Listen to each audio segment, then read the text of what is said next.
6 చేసిన దానికి మీ కుటుంబానికి కూడా హ్యాపీ. పెద్దలందరూ ఉన్నారు. ఎప్పుడూ ఇవ్వనన్ని సంక్షేమ కార్యక్రమాలకు నాంది పలికాం. 18 నెలలు చరిత్ర సృష్టించామని చెప్పి కూడా నేను మీకు తెలియజేస్తున్నా. ఈ రోజు నేను ఒకటే మిమ్మల్ని కోరుతున్నాను, అందరిని అడిగాను.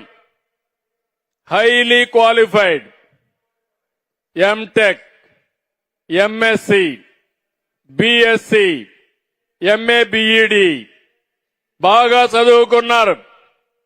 అందరికీ టెక్నాలజీ మీద పట్టుంది. నేను ఒకటే మిమ్మల్ని అందరినీ కోరుతున్నాను. ఎన్నోసార్లు చెప్పాను, ఒకప్పుడు మనందరం హార్డ్ వర్క్ చేసేవాళ్ళం.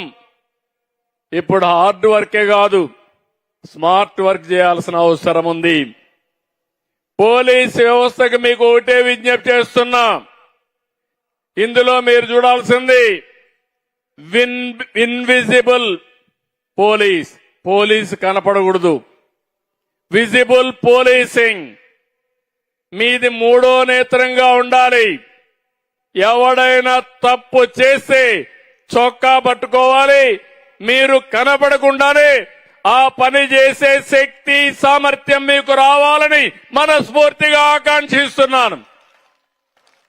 ఈరోజు సింగపూర్ ఉంది. రోడ్లు ఎక్కడ పోలీసులే కనపడరు. మనం అందరం అనుకుంటాం ఎవడో కనపడలేదు కాబట్టి దారి మళ్ళిచ్చి పోదాం, రాంగ్ రూట్ లో పోదామని. రాంగ్ రూట్ లో పోతానే చొక్కా పట్టుకునే పరిస్థితిలో ఉంటారు. ఎయిర్పోర్ట్ లో చూస్తే ఎవ్వడు పోలీసే ఉండడు. ఎక్కడ చూసినా నిఘా కేంద్రాలు ఉంటాయి. ఎవడన్నా తప్పు చేస్తే 2 నిమిషాల్లో పట్టుకోవడమే కాదు, తప్పు చేసిన వాడు మళ్ళా కనపడడు. అలాంటివన్నీ చేసే పరిస్థితికి వస్తున్నారు. ఈ రోజు నేను మిమ్మల్ని అందరినీ ఒకటే కోరుతున్న, టెక్నాలజీ ఉపయోగిద్దాం.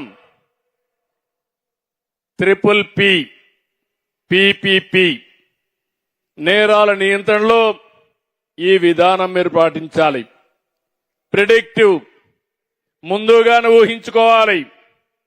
ఒకప్పుడు తీవ్రవాద సమస్య నాకు, ఆ తర్వాత ముఠా కక్షలు, ఆ తర్వాత కమ్యూనల్ వైలెన్స్, ఇప్పుడు రాజకీయ ముసుగులో నేరాలు చేసే రాజకీయ రౌడీలు తయారయ్యారు.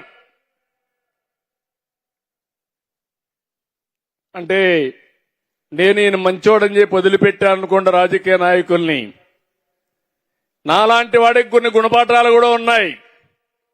పోలీసు వ్యవస్థ కాబట్టి మీకు చెప్తున్నాను, పోలీసు వ్యవస్థ ఎప్పటికప్పుడు అప్రమత్తంగా ఉండాలి, జాగ్రత్తగా ఉండాలి.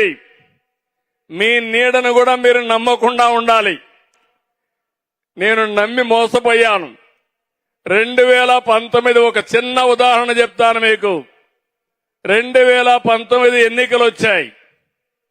అభ్యర్థుల ఎంపికలో బిజీగా ఉన్నాను. తెల్లవారితో నిద్ర లేస్తాను, ఒక చీటీ వచ్చింది. వివేకానంద రెడ్డి గారు గుండెపోటుతో చనిపోయాడు. ఇది న్యూస్. మీరేమనుకుంటారు? అప్పుడు ఆ దినంగానే ఏమనుకుంటారు? నిజం అనుకుంటారా లేకపోతే సందేహిస్తారా? నిజమని నువ్వు కడపలో ఉన్నా కూడా అనుకున్నావు. కడపలో లేని వాళ్ళు ఏమనుకుంటారు? పాపం అనుకుంటాం. అవునా కాదా? నేను కూడా సీఎం కొండి పాపం అనుకున్నాను. నా పని నేను చేసుకున్నాను పాపం అని. మధ్యాహ్నాలకు ఆయన కూతురు అడిగింది, లేదు సందేహం ఉంది, మీరు పోస్ట్ మార్టం చేయమని. అప్పుడుండే మా ఎస్పీ కూడా ఏదో జరిగి ఉంటుంది అని ఆయన గమ్మునున్నాడు.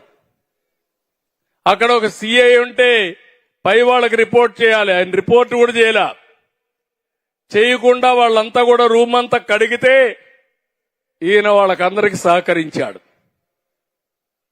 సాయంత్రం అయింది, నాటకం పరాకాష్ఠకు వచ్చింది. సాయంత్రం అయితే ఏం చేశారంటే, మా తండ్రి చనిపోయాడు, చిన్నానే పెద్ద దిక్కు, ఈరోజు ఆయన్ను కూడా చంపేశారన్నాడు. ప్రజల్లో అనుమానం పడింది.